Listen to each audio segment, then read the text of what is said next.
Good morning class. बच्चे, हमने chapter number 14 start किया था, जिसकी हमने एक्सप्लेनेशन भी मैंने आपको क्लियर कर दी थी सारी। अगर आपको फिर भी कोई डाउट है आप मेरे से पूछ सकते हो।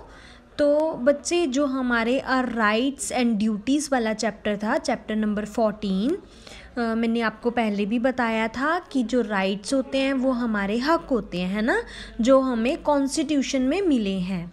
और ड्यूटीज़ जो होती हैं वो हमारे फ़र्ज़ होते हैं जो हमने निभानी होती हैं एज अ सिटीजन।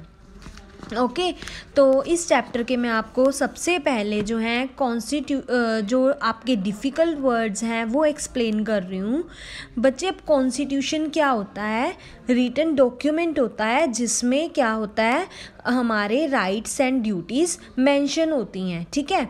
उसके बाद आ जाता है वर्ड डेमोक्रेसी। डेमोक्रेसी में बच्चे क्या होता है, डेमोक्रेसी वो वर्ड होता है जहाँ पर हर एक पर्सन को इक्वल माना जाता है। इसमें हम लोगों की ही गवर्नमेंट बनाते हैं, लोगों के द्वारा ही बनाई जाती है और लोगों के लिए ही बनाई जाती है।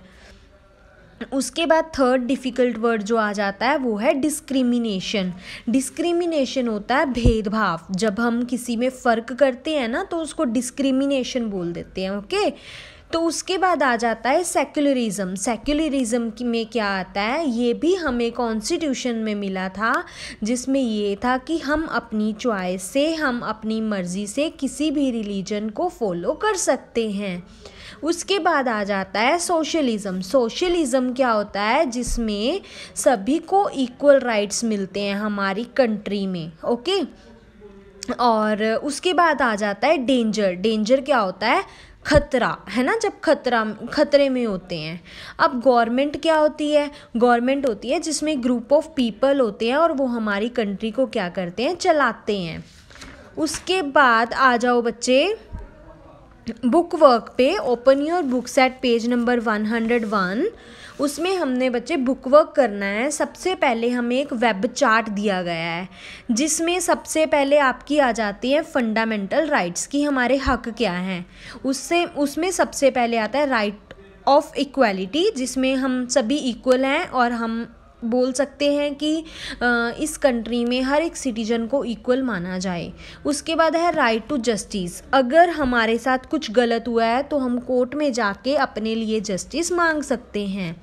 उसके बाद आ जाता है राइट टू सेलेक्ट प्रोफेशन। हम अपनी मर्जी से किसी भी प्रोफेशन को, किसी भी काम को चूज़ कर सकते हैं अपनी मर्जी से।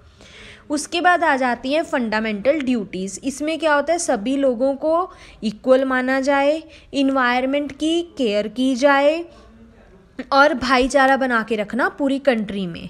उसके बाद आ जाते हैं डायरेक्टिव प्रिंसिपल्स। क्या गवर्नमेंट को क्या बातें ध्यान में रखनी चाहिए, तो इसमें क्या है, सबके पास जॉब हो, लिविंग कंडीशन सबकी अच्छी हो, और जो एजुकेशन है कंपलसरी एजुकेशन हो, up to age of 14 free education दी जाए। ओके, उसके बाद बच्चे आपकी आ जाएंगी फिलिप्स। फिलिप्स में क्या है, फर्स्ट फिलिप जो है लॉन्गेस्ट रिटन कॉन्स्टिट्यूशन, मैंने पहले ही आपको बता दिया है। सेक्युलरिज्म भी मैंने आपको सेकंड वाली फिलिप है उसका आंसर, तो वो भी मैंने आपको बता दिया है कि हम अपनी मर्जी से कोई भी रिलीजन को फॉलो कर सकते हैं। राइट टू जस्टिस जो है वो फंडामेंटल राइट के अंदर आता है। और जो प्रिंसिपल्स वो 3 हैं, डेमोक्रेसी है, सोशलिज्म और सेक्युलरिज्म। ये टर्म्स भी मैंने आपको डिफ़िकल्ट वर्ड्स में एक्सप्लेन कर दी हैं। उसके बाद आ जाता है, हमने जो सी पार्ट है उसमें ये बताना है कि कौन सी स्टेटमेंट जो है ट्रू है और कौन सी फॉल्स है। ओके, तो फर्स्ट जो है वो देखो क्या है, सोशलिज्म इंश्योर। सोशलिज्म में क्या होता है, सारे लोग इक्वल माने जाते हैं ना हमारी कंट्री के, तो सही है, ये स्टेटमेंट ट्रू आ जाएगा। उसके बाद क्या है कि ओनली सर्टेन सिटीजन, कुछ ही लोग जो होते हैं इंडिया में उनको सुना जाता है कोर्ट में, नहीं ना, सभी इक्वल हैं, सबको सुना जाएगा, तो ये गलत है, स्टेटमेंट फॉल्स आ गया।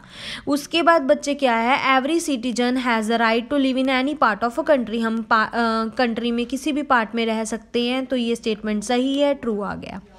We should not help to keep the country united. हमें हेल्प नहीं करनी चाहिए कंट्री को भाईचारा में बना के यूनाइटेड में रखने की, ताकि वो इकट्ठ में रह सकें। करनी चाहिए ना हेल्प, तो ये स्टेटमेंट गलत है, इसीलिए फॉल्स आ गया। उसके बाद है government of India should make sure, government of India जो है उनको श्योर होना चाहिए कि हर एक बच्चा जो है उसको कंपलसरी एजुकेशन मिल रही है अप टू 14 एज। ठीक है, तो ये भी स्टेटमेंट सही है, तो इसका ट्रू आ गया। उसके बाद बच्चे आपका आ जाता है मैचिंग।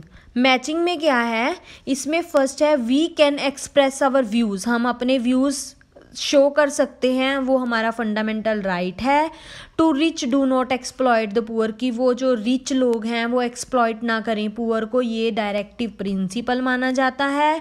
और हमें नेशनल फ्लैग की रिस्पेक्ट करनी चाहिए, वो हमारी ड्यूटी है। ये आपका बुक वर्क और डिफ़िकल्ट वर्ड्स थे। डिफ़िकल्ट वर्ड आपने नोटबुक में लिखने हैं और जो आपका बुक वर्क है वो आपने बुक में करना है। Okay, have a nice day.